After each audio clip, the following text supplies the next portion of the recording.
so it ended. A tale that began with my own ill-fated attempt to rid the world of the Godwoken.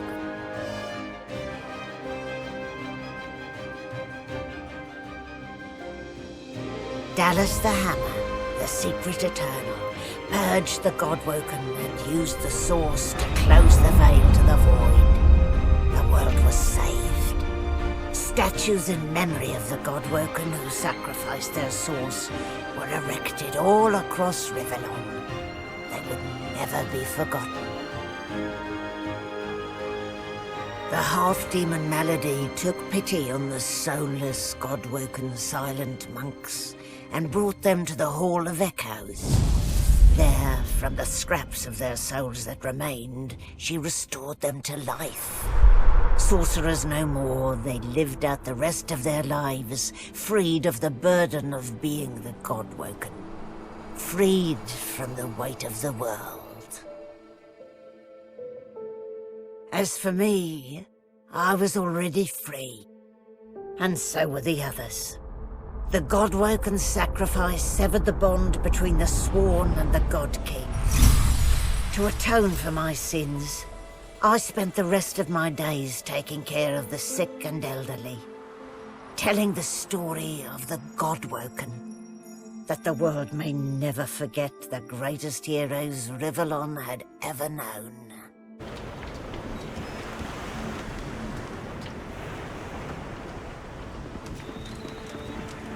The war of the races approaches.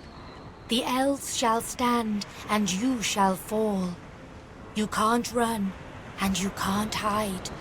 You shall not see the end of us.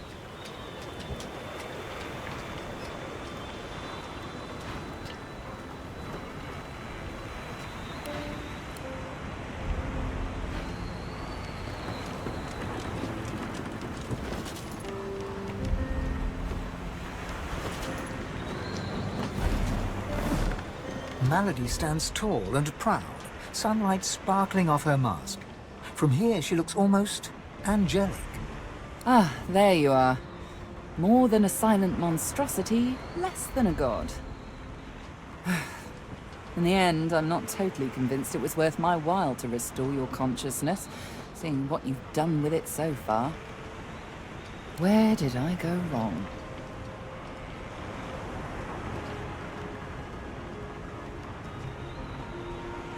How is so boring. It's the why that surprises me. Unfortunately for me, I've grown rather fond of you.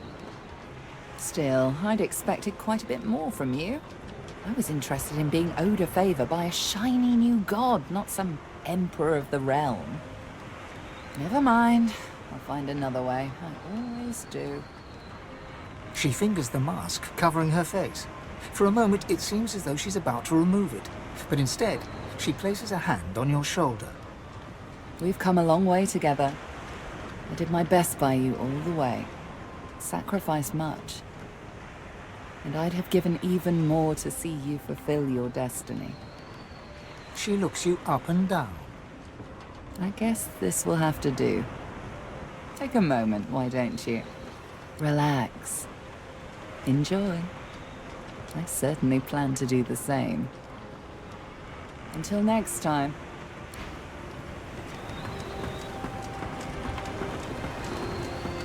Well, well, look what the cat dragged in. A silent monk. At least that's what you'd be if it weren't for Malady. She's Malady, the one and only. She is greater, I dare say, than we dare dream. Like I would about the return of the codpiece, that it's highly unfashionable. The man's a man, all too prone to the weaknesses of the heart. We've seen the results of his errors firsthand. I give it a week before he errs anew. Yes, well, that's to say, that's love, not... All right, you made your point. Besides, Lucian. Perhaps even a god deserves a second chance, even if he is a god without powers. As for myself, I'm counting on a second chance as well. Why, I mean my empire, of course. I intend to go home as soon as I can. After all, I've dragons to raise. I need to teach them to be good boys and girls before they set the entire world on fire. There may be an accident or two along the way. Can't be helped, I'm afraid. I do so long to see my palace again. The Forbidden City. The scents of spices and incense. The sound of sitars in far-off rooms. To sit all day in perfumed shade and watch the white of the marble change with the journey of the sun. But above all, I long to be with Sadher. Long to finally have the time to love. Oh, but before you go, remember how when we first met, I took you by the jaw to inspect your teeth? A while, not ages. Now, if you'll recall, as per your own testimony, you can cook, tailor, and groom, 3 quite indispensable talents. At the time, of course, I couldn't have foreseen the adventure ahead, but now that it's quite over, I'd like to renew the opportunity for you to become my slave. What say you?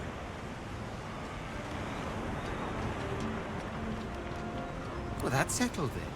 You're very welcome to my house indeed. We'll feast and reminisce. But in the meantime, my boots are not going to clean themselves. You'll have to wear a collar again, by the by. Nothing you're not used to. You'll have to wear a...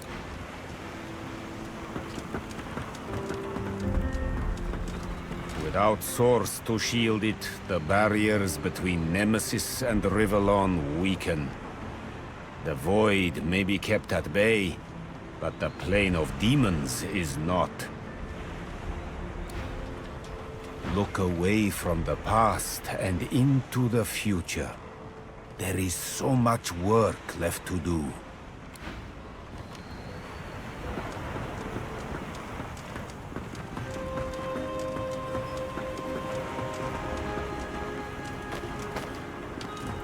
Beast Spirit doesn't acknowledge you as you approach. Hear the cupboard. He pauses, then continues.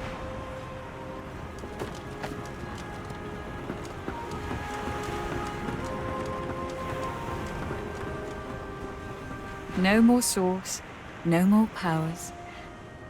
Don't worry, darling. I know you have plenty of other qualities. Who knows? A nice cottage someplace quiet for Mahalia and I. A roaring fire and a feather bed. Maybe. Maybe. But a girl needs some fun, doesn't she? Reform my ways. How adorable. No, I'm afraid I cannot escape who I am and what I've done. Her eyes flick down to your mouth.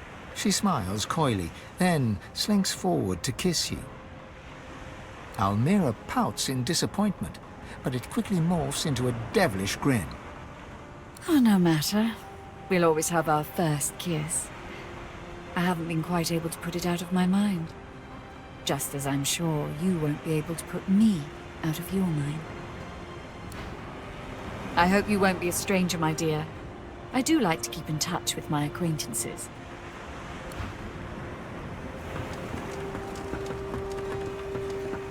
You are a very, very, very lucky person. If Malady hadn't restored us, I'd be a drooling monstrosity, but a vengeful one.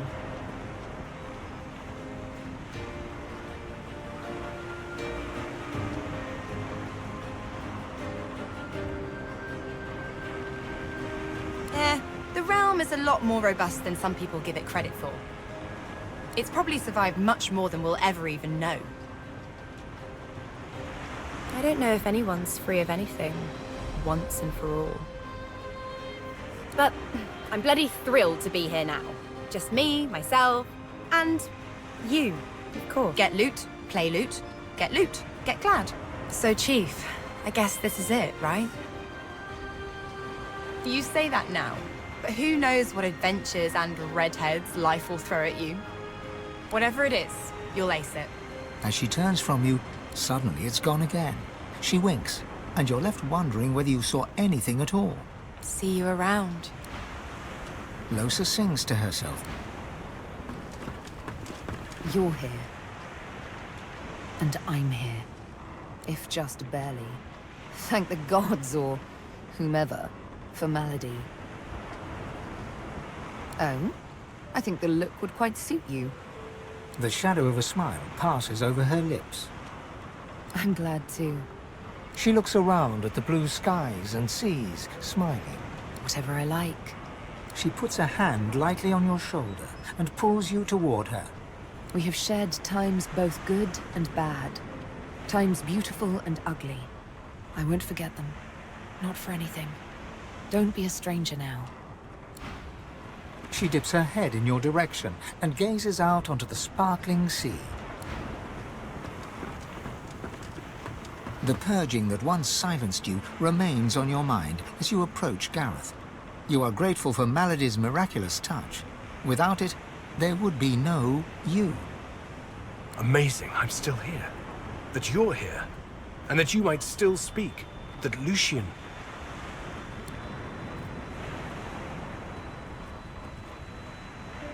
I only did what I was meant to do. I don't deserve thanks. I gave only the bare minimum. And still I strayed quite far. Gareth shakes his head vigorously in response to his own emotions. Self-pity is as dangerous as any man I have battled, Alexander included. In this new world, this world without the seven gods, it's a foe I plan to defeat for good. I find a way to fit. I wasn't just content to lurk in Lucian's shadow. I was his shadow. Now I stand in the sun as my own man. I just don't know who that man is. And so I find out.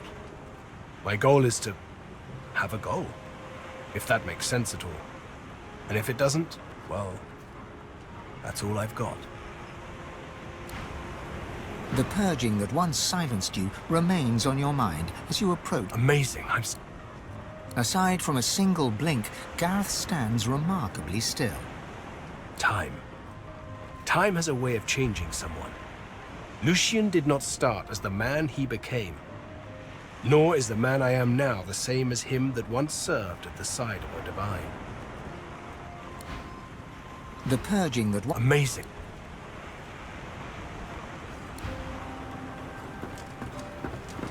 I always thought that those who resorted to self-sacrifice were lacking in imagination.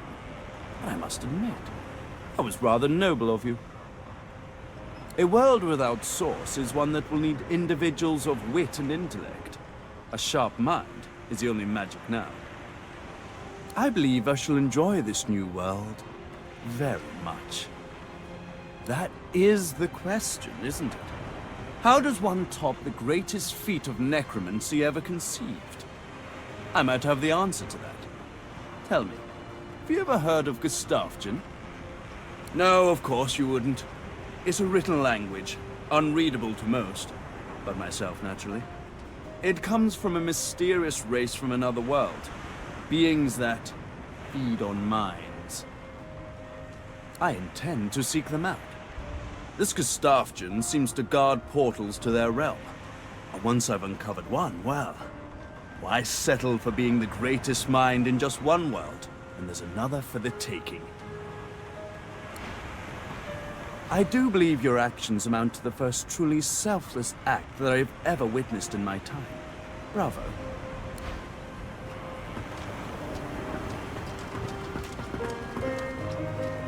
Ah, the betrayer. Ifan folds his arms and steps back from you, as if your presence is toxic. I suppose this is proof I've got really bad taste in friends. After all that we've been through since Fort Joy, after all that, to end up with Lucian once more, to settle for abject corruption over change. He fixes you with a steely gaze, eyes burnished and shining like pebbles of hatred. It was absolutely not. You listened to Lucian. You obeyed Lucian. After everything he did, you allowed him to take our source. And now you have restored a tyrant to power. I intend to spend the remainder of my days seeking to undo what you have done.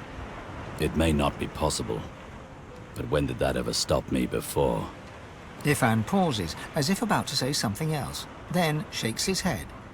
With one last nod, he whistles up his soul wolf and lopes off.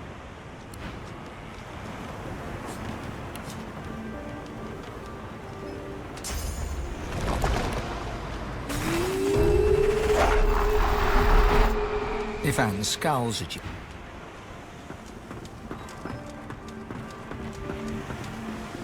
Fane is reading a volume of Cranley Hubert's famous encyclopedia. He leafs through it slowly, muttering to himself. I see. Intriguing. He glances up at you, big, empty eye sockets taking in every detail. With a grin, the skeleton throws his arms around you, squeezing you tight. He breaks off the embrace, grinning wildly. Well, well. There you are, my darling. Just look at you. A little leaner than when we first met, and a little less divine than you'd hoped, I imagine.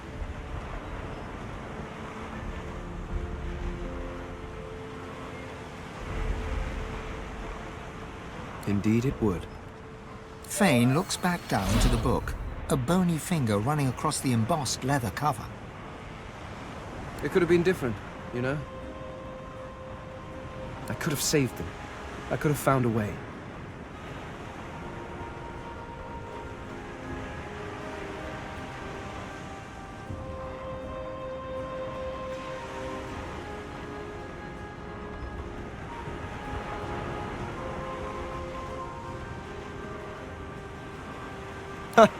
Yes, what a reunion that was. I doubt she will ever forgive me for what I did. Then again, perhaps she will understand someday. Doing terrible things for good reasons seems to be a family trait. So, what do you think you'll do, now that we live in a source-free world?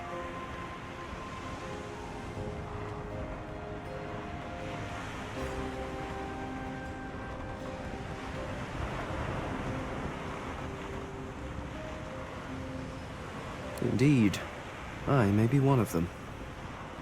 It seems we are all facing a brave new world.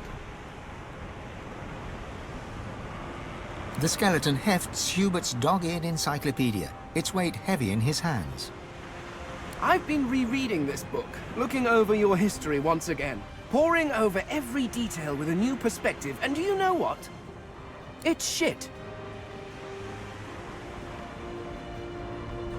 Fane tosses the book over his shoulder. It flutters in the air as it sails over the ship's railing and disappears with a faint splash. If you have spent your life staring at a thing, you can write about it with knowledge. You can write about it with love. But it is almost impossible to write about it with wonder. You creatures have spent your lives trudging about this world, and you've grown blind to its miracles.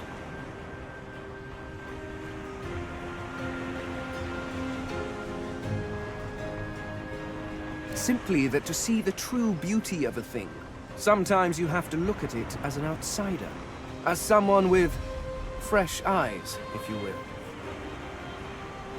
Take otters, for example. Energetic, waterproof cats, utterly beautiful creatures. Or octopuses. Did you know they're secretly octopuses? Octopi? Octopods. I shall have to look that up. Regardless, the world is filled with absolutely incredible sights. And who better to catalogue them with the awe they deserve than someone seeing them for the first time? Do you know, there is the idea that nothing is ever truly created or destroyed. I suppose we are all Source, just in different forms. You being the cruder, less jewel-encrusted form, naturally. But my people were Source too, although we didn't know it at the time. And our Source helped create you. In a way, I was walking alongside the best version of them the entire time. In you, I found a home better than the one I was pining for. Thank you, my love. Fane stares out over the sea, his notebook in hand, lost in thought.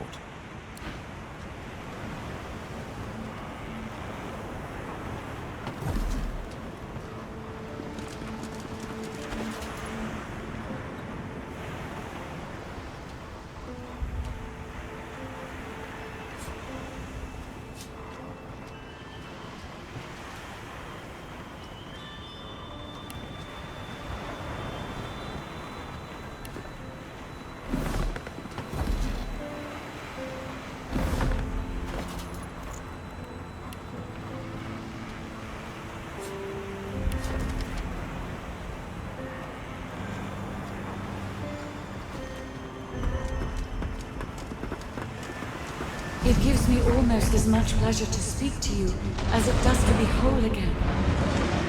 I cannot say whether the future brings peace or pain, but I will always be an ally to those that carry swords, to those whose blood is of the heroes of old. And so, as always, I am at the ready. You look out to the endless beyond. The sun's light plays upon the waves, just as it always did. The sails flutter in the wind, just as they always will. And yet, something is different. You are different. And with a start, you realize where you must go next. You speak the command to the Lady Vengeance, and another chapter begins. At last, the world was at peace. The ancient Lizard Empire opened its gates. The houses disbanded, and the Empire adopted a pluralist quasi-democracy. Anyone could vote for whoever they pleased, as long as the House of Shadows approved.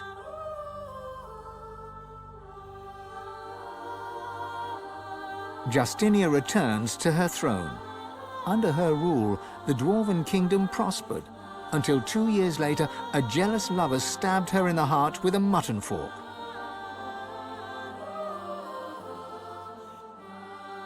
Lucian made amends to the elves. He gave them lands and vast riches from the coffers of the old divine order. But the elves never forgave him. They would not trust humans again.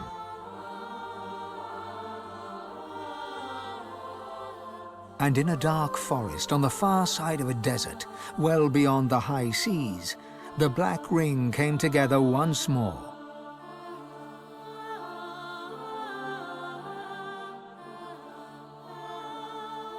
The island of Fort Joy, the old redoubt of the Source King Brachus Rex, was turned over to the people of Driftwood to use as they wished. They turned it into a holiday resort. Reaper's Coast prospered.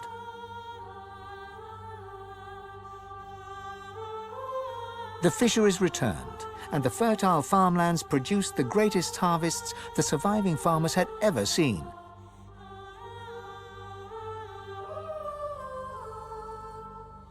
Blood Moon Island became particularly fecund, its soil producing the greatest crops.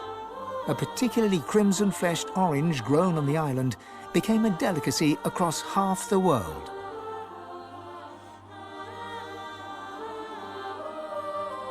The Black Pits took fire. The oil there burns still.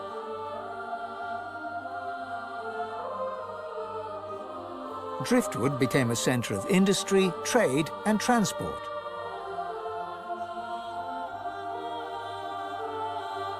Lohar the Dwarf became mayor. His time in office was cut short by an unfortunate wound that spontaneously appeared on his neck.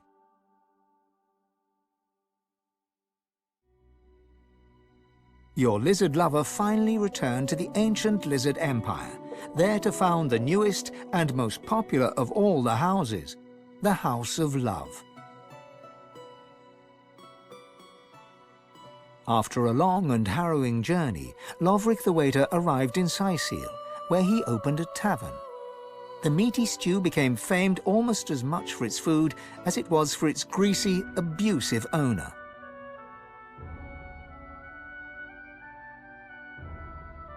Lagan left his over-demanding wife and began a relationship with a local bard. In the spirit of loving generosity, he returned the ring to his now ex-wife. In a fit of rage, she threw it into the sea.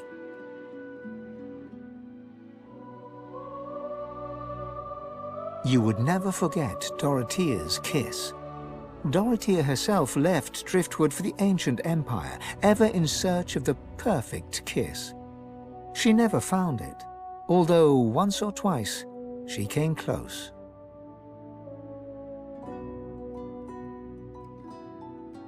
The nameless isle had vanished. Although only open water remained, by instinct ships would steer clear. None of the captains could articulate why. Sir Gareth thanked the surviving Seekers for their service and gave them their freedom. Disillusioned with peace, he set out alone to find a new purpose. He would never stop seeking. Young Han went into the theatre and became one of the realm's most popular actors.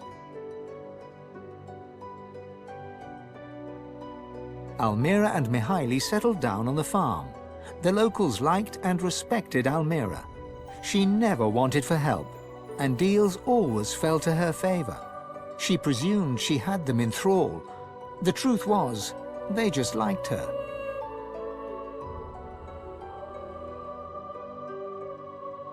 With no new divine, Malady found herself in a predicament.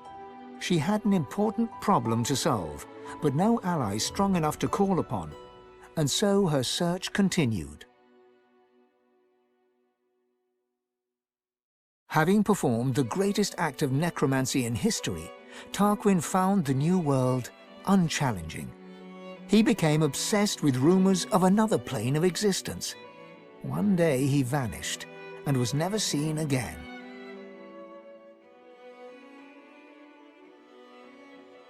Ahu the Wizard became one of Lucian's most trusted advisors once more.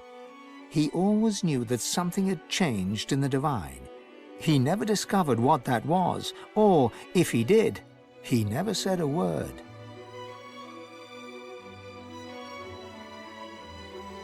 With Amadia silent, the priestess Gratiana left the swamps and re-entered the world.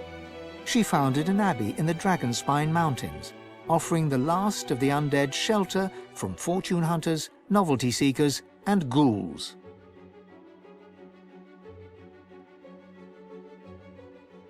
Jehan the demon hunter found himself at a loose end, so he opened a museum of demonic artifacts. He made a fortune. With Lucian in power, Sahala took the elves away from the world. They grew strong once more amidst the trees of the regrown home forest. Some say her plans for revenge will bring about the end of days.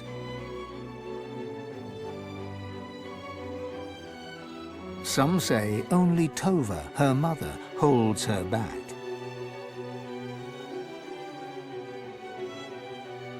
Lucian returned as divine, united the races, and became Lord Emperor of all Rivellon. Only Dallis knew that he was entirely powerless. Dallis and you. The Eternal, now known as Dallis, was a secret advisor to Lucian and to his successors. For eons she would walk in the world, and would outlive the peoples and all, and wander alone amongst the dying stars.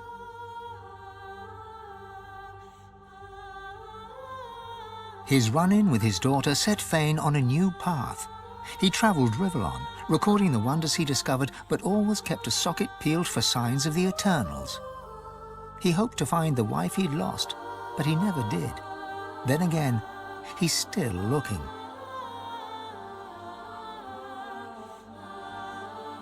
With a small band of elves, Ifan Ben Mezd replanted the lost elven forests. After the first fresh shoots broke the earth, he disappeared and was never seen again.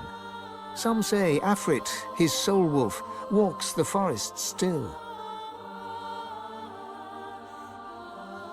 Sabine wandered the world. She became a household name, famed the realm over as a traveling hero, celebrated wherever she went. Enjoying life to the fullest, she was truly and finally free.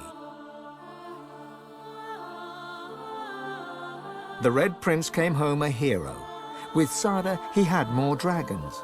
Soon, Prince became emperor, one who would not use his dragons for conquest. His realm knew peace, and the world did not burn. Lohse returned to her music and enjoyed a storied career as Rivellon's premier musician. Dark moods would at times overtake her, and she would spend long hours walking in the wilds. She always returned with a new song. And then there was you.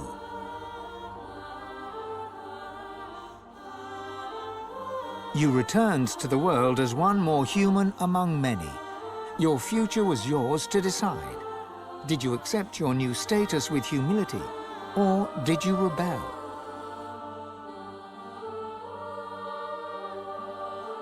Only you know the truth.